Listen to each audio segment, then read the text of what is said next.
পঞ্চায়ত ইলেকশ্যনক লৈ আজি যদি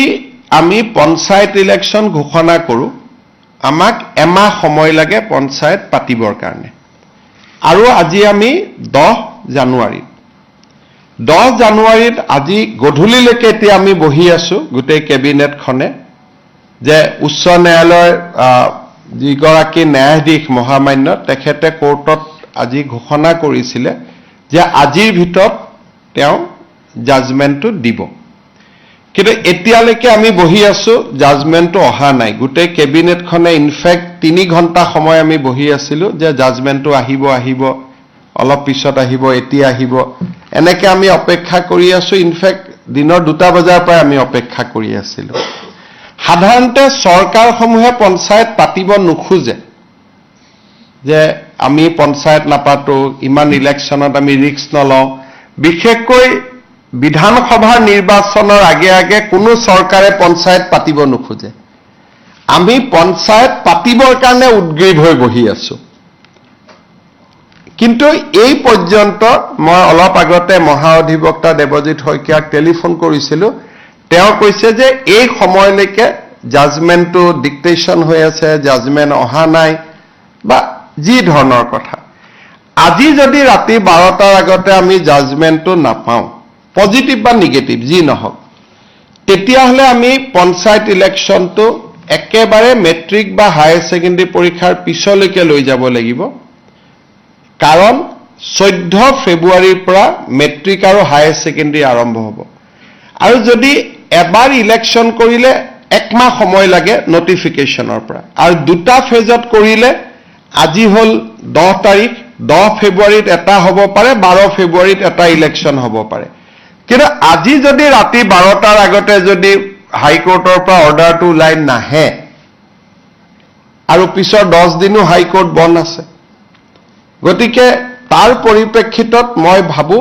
যে পঞ্চায়ত ইলেকশ্যন পতাটো অসম্ভৱ হৈ পৰিব কাৰণ মেট্ৰিক আৰু হাই ছেকেণ্ডাৰী পৰীক্ষাৰ মাজত পঞ্চায়ত ইলেকশ্যন পাতিব পৰা নাযাব গতিকে যিসকলে মোক সুধি আছে যে পঞ্চায়ত ইলেকশ্যন কেতিয়া হ'ব মোৰ উত্তৰ এইটোৱে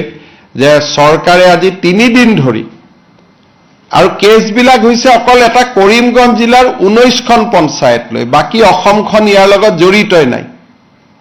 কৰিমগঞ্জ জিলাৰ 19খন পঞ্চায়ত লাগিলে কৰিমগঞ্জ জিলাত ইলেকশ্যন নাপাতিলেও হৈ গ'লহেঁতেন বাকি জায়গাখিনিত ইলেকশ্যন পাতিব আমি অনুমতিটো পালে আমি ইলেকশ্যন পাতি দিলোহেঁতেন এই 12টা বজালৈকে আমি অপেক্ষা কৰিম কিন্তু আজি যদি ৰাতি 12টা বজাৰ ভিতৰত যদি নাহেগৈ হাইকোৰ্টৰ পৰা তেতিয়াহ'লে মই ভাবো যে মেট্ৰিক আৰু হায়াৰ ছেকেণ্ডাৰী পৰীক্ষাৰ আগত ইলেকশ্যন হোৱাটো অসম্ভৱ হৈ পৰিব আৰু এই ইলেকশ্যনো পিছুৱাবৰ কাৰণে কোনে লাগি আছে কংগ্ৰেছ দলৰ কৰিমগঞ্জ দলৰ প্ৰাৰ্থী হাফিজ ৰফিজ আহমেদ চৌধুৰীয়ে গোটেই কেছটো কৰি আছে আৰু তাৰ পৰা বুজা যায় যে গোটেই পঞ্চায়ত ইলেকশ্যন খেলিবৰ বাবে হাফিজ ৰফিজ চৌধুৰী আৰু তেওঁৰ সংগীসকলে সাহস কৰিব পৰা নাই আৰু সেই কাৰণে কেছটো কৰি পেলাই পঞ্চায়তটো পিছুৱাই আছে নিয়মমতে পঞ্চায়ত পাতিব লাগে যে চৰকাৰক বিপদত পেলাওঁ পঞ্চায়ত পাতি দিওঁ কিন্তু ইয়াত ওলোটা হৈছে যে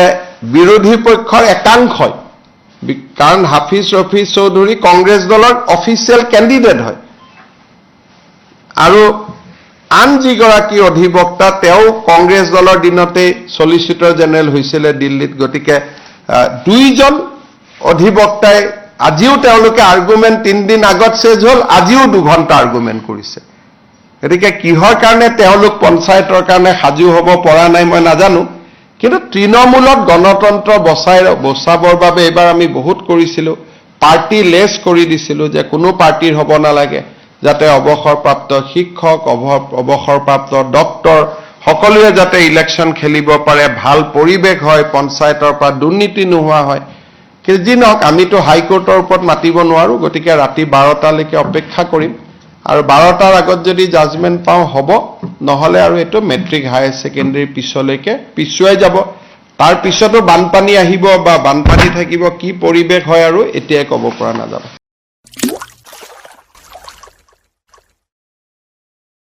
अन्नपूर्णा काव घी देश के हर एक खाने को लजीज बनाता है।